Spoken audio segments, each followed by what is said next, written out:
Welcome to Legends, a series that delves into the lore within Horizon Forbidden West. In this exploration, we turn our attention to a warrior and scholar who would straddle two very different worlds, Carja General and Tenakth Marshal, Unyielding Fashav. Born and raised in the City of the Sun, a young Fashav enjoyed a life of those lucky enough to be high-born among the Carja. Not just any line of nobility, mind you, but one directly connected to the Radiant Line itself. In this, Fashav had access to libraries of nobles and sun priests on the hunt for glyphs containing knowledge of places far beyond Holy Meridian. His favorite text, consider it Udaine's account of the mysteries and horrors of the Forbidden West. Like many Carja tomes concerning the region, it painted a lurid and brutal view of where the sun goes at night. Tales of barbarians who drank the blood of their enemies and stole children in the night. In all his time within the Sundom, he would only meet one of these Westerners, residing behind the bars of the prison of Sunstone Rock. She would indeed confirm these rumors of his youth, only strengthening the Carja narrative of the Tenakth, a society that Fashav would eventually discover himself far from home.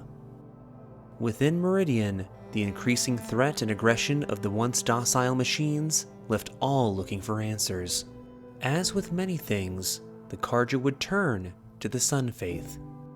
And so, the Sun Priest would conclude this machine derangement was brought on by an angry sun god, a philosophy Fashav's uncle, Sun King Jiran, would accept as truth. Resurrecting brutal religious rites from the tribe's distant past, only blood could hope to bring peace to the hostile machines. And so, the dark times of the Red Raids began. Many young men of the tribe wished to do what was best for their people. Others, however, would use war to justify their own worst impulses. Now a member of Carja High Command, Fashav decided it was his duty to stop these atrocities where he could. Though raiders poured out in all directions to bring death and slavery to their tribal neighbors, Fashav would direct his efforts and leadership to the army of the setting sun, headed for the Forbidden West. Despite his best efforts, he would fail in stopping much needless brutality of the raiders, crimes that would soon wake a sleeping giant. Though the relatively peaceful Utaru of the region could do little against Carja military might, the West would prove formidable. Unfortunately for the Sun's Chosen, they would face a force the likes which had never been seen in the West, a united Tenakth. Previously plagued by tribal wars among each other, the mighty lowland commander Hekarro had claimed ultimate victory at the hallowed Memorial Grove, becoming the first chief of the three clans, a development Fashav's army would not be ready for. Southeast of Plainsong, the Carja forward base at Cinnabar Sands would be overrun by Tenakth ferocity. General Fashav would stay behind to help the last of his forces evacuate the position, an effort, according to Carja testimony, that would ultimately be futile, as there are only two known Carja survivors from the Battle of Cinnabar Sands. One would find his way back to the Carja Sundom, eventually confessing to his role in the raids after the fall of Jiran, and would serve time at Sunstone, adopting the name Nil. The other, a defeated Fashav, taken captive by the victorious Tenakth. Gravely wounded, Fashav was taken deeper into the west. Hands bound, his face caked in blood, his first glimpse of real Tenakth life was the settlement of Arrowhand. Despite his condition, his tactical mind took in his surroundings, memorizing the layout of the old world's foundations and surrounding wreckage. Fashav would also pay close attention to his captors, retaining any information that might help him escape his present circumstance. As he was taken deeper into the clanlands, his injuries would only worsen, losing a substantial amount of blood on the journey. Arid deserts would eventually give way to verdant green, as Fashav found himself at the heart of Tenakth culture and power, the Memorial Grove. On the edge of death, he was brought before the man who had united the clans and was responsible for his tribe's defeat, Chief Hekarro. Between his towering visage and stories from the Sundom, Fashav feared he would be flayed alive then and there. So, he resorted to desperate measures. Hoping to earn his life or freedom, he invoked a rite of the Tenakth he had heard in passing, a trial by combat, one he did not exactly understand. When they flung him at the chief's feet, he would demand the right of a kulrut. The surrounding Tenakth howled in protest, but Hekarro would stare them down into silence. The chief's gaze then fell upon this weakened foe, appreciating the ingenuity of the request, and would allow Fashav to partake. Fashav would be brought to the grounds of the great arena. Many gathered to watch the contest and watch him perish. There, he and other Tenakth would be forced to battle fierce machines, not knowing what may lie in store for him, even if he proved victorious. Despite his condition and his privileged upbringing, he had earned the name Unyielding Fashav among the Carja for a reason. He knew how to kill. His skill in battling the machines caused obvious frustration among the participating Tenakth, and one would target Fashav directly. As he was about to deal the final blow to a prone machine, the Desert Tenakth took him by surprise, spearing the head of the machine and Fashav's calf at the same time, pinning him to the carcass. The crowd roared in approval, the Tenakth turning to take in the adoration. Injured but not beaten, Fashav broke the spear and freed himself. He then used half of the spear to impale the exposed foot of the warrior who had spurned him. Though all machines in the arena had been felled, there was now only one fight left to be settled. As the two met in battle, Fashav gained the upper hand. Those in the crowd yelled angrily, and the other contestants began to move in to attack Fashav, but a voice boomed through the arena. "Leave them," Hekarro commanded. "He who draws first must face the consequences." A long minute passed as the two wrestled without rules or grace, until, with the last of his strength, Fashav snapped the neck of his enemy. Silence filled the massive arena. Hekarro then stood before his people and spoke. "We fight shoulder to shoulder.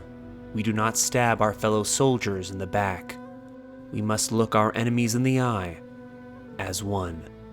Fashav had lived to claim his prize, though it would not be the one he had been hoping for. No freedom, but only service to the chief. As he would soon discover, the kulrut is a right to where the winners must forsake their clan of birth and serve the chief as his marshals. Roving lawgivers, part magistrate, judge, and executioner.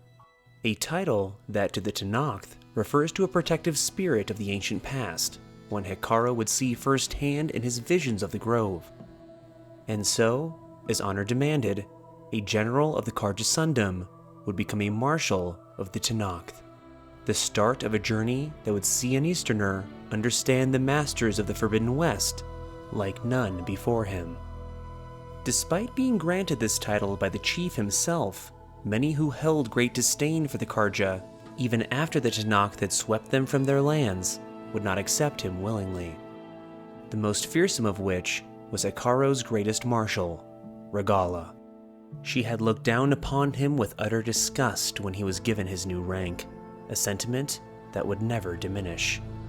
Fashav was quickly learning that violence was the true native language of the Tenakth, and survival would mean mastering it.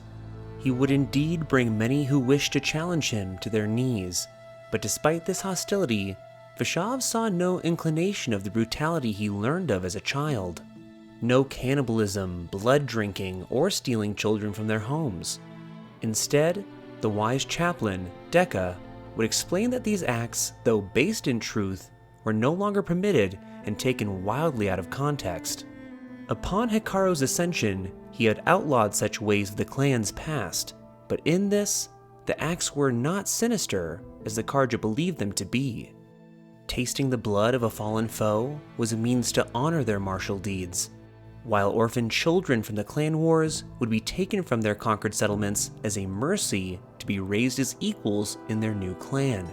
Lessons like these would only become more frequent for the Marshal. Over his time in the Forbidden West, Fashav would travel across the clan lands at the behest of his chief.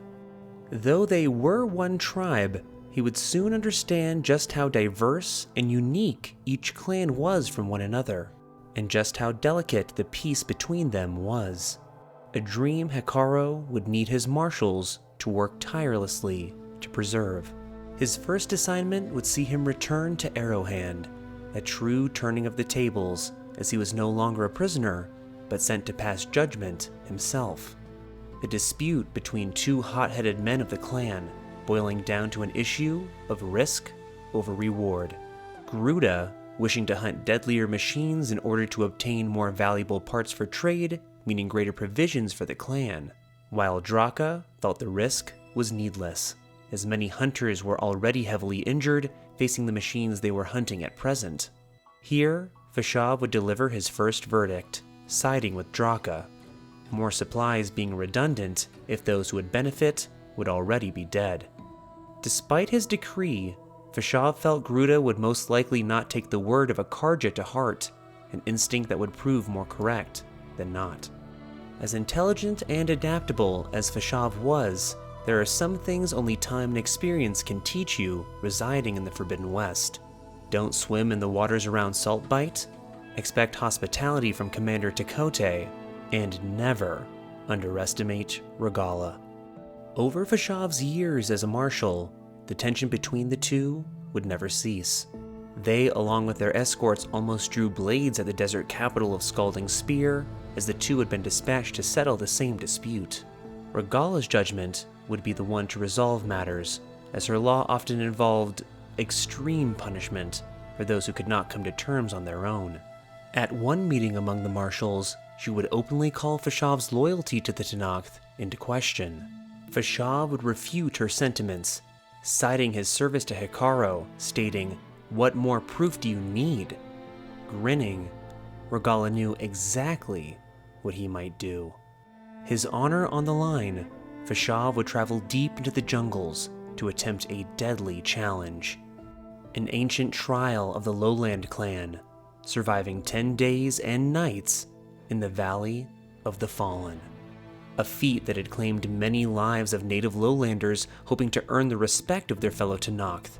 But her plan to eliminate her enemy would fail, and Fashav would survive, adding yet another deed to his legacy as a marshal.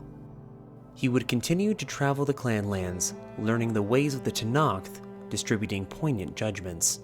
Decrees that would strike deeper based on his knowledge of the tribe, sentencing a SkyClan murderer to exile in the lowlands rather than execution, as death would be more lenient among the natives of the Shearside Mountains. Climbing the mighty bulwark to meet with Commander Tekote, never reeling in the face of a challenge or trial. But not all was hardship for Fashav. Some paths would take him to places and sights he could have only imagined growing up in the Mesa City. When Fashav arrived at the settlement of Tide's Reach, he beheld the Great Lake of Carja Records, a sight that he had hoped to see since he was a boy, one that exceeded all expectations. The unending scope of it, crashing waves of endless blue that held Fashav captivated. A sight that he vowed would remain held in his mind until his last day. In another encounter on the coast, Fashav would find himself at the Tenakth prison of the Rot. There, he found a number of Carja raiders ready to be sentenced. However, there was one that stuck out among the others, a woman named Nessa. Fashav knew all too well that women were forbidden to fight as soldiers in his native culture, so he was naturally curious as to how she found herself as a prisoner of war. Learning of how she had disguised herself as a man in order to fight for the Sundom, but she was captured after their defeat at the Battle of the Burning Blooms, he offered her a chance, much like he had been given. Through blood and blade, Nessa emerged victorious and earned her place among the Tenakth. She would then go by the name Rataka, embracing the ways of her new tribe, where skill and bravery is the measure of value instead of gender or birthright. Time would pass, the Carja driven out of the west, and barren light set to the torch. When the Carja were liberated from Jiran's madness and Avad rose to power, the new Sun King wished to mend the bonds of those that they had wronged. Eventually, a Carja Sun Priest would be brought before the chief with a promise of peace, a goal Hekarro wished to strive for, and Regalla despised. It was in this moment that the chief's greatest marshal challenged him, a traitor to all she believed the Tenakth to be. As tribe law mandates, the two would battle, until eventually Hekarro stood victorious. Rather than execution, Hekarro would show mercy and exile her from the tribe. Compassion that eventually would have dire consequences. As relations between the Tenakth and Carja steadily improved, unfortunately, the land itself would incur its own strife upon the tribe.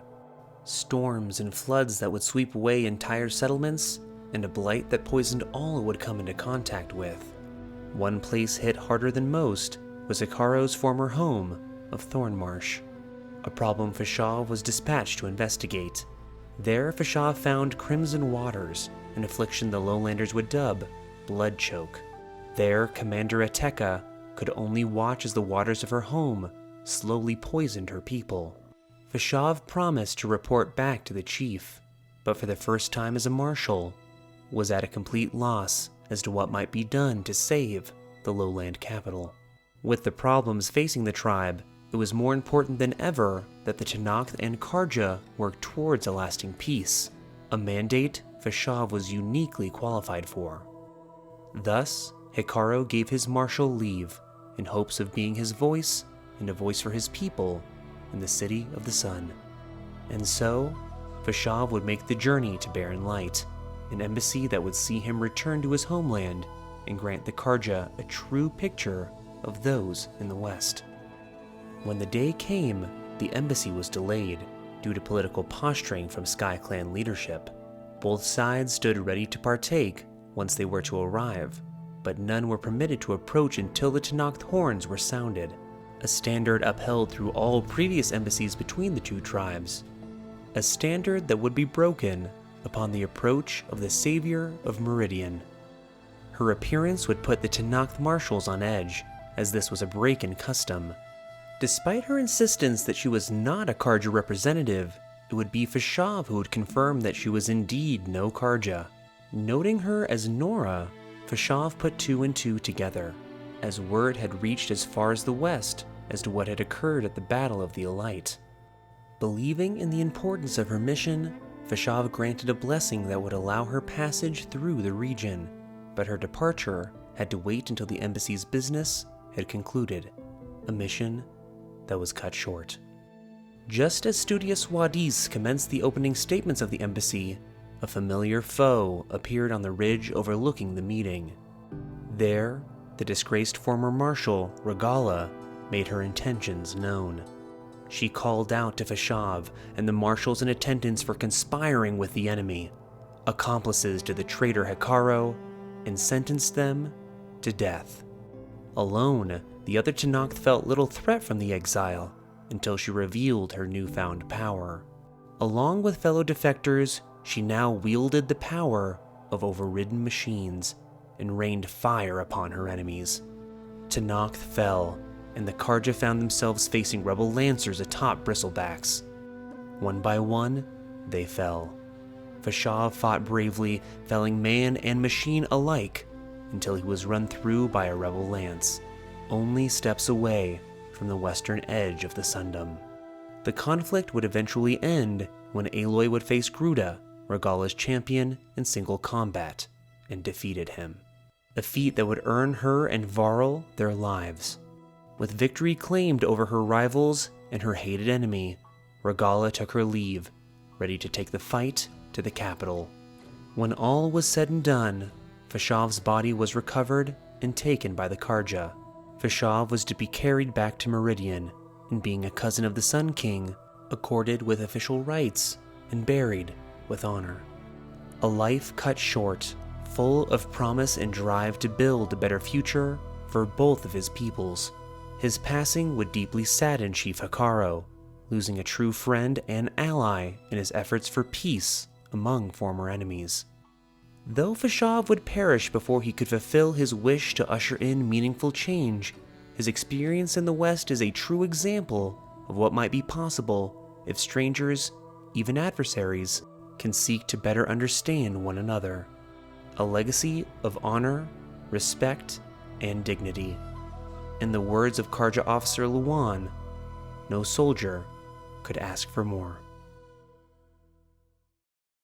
And that brings our journey to an end. If you'd like to see more content like this, likes and shares are always appreciated, and if you're hungry for more Horizon lore, consider subscribing and checking out the rest of our lore library. Also consider supporting the channel on Patreon so we can keep making content just like this. Check out the link in the description. And as always, thanks for watching and keep questing.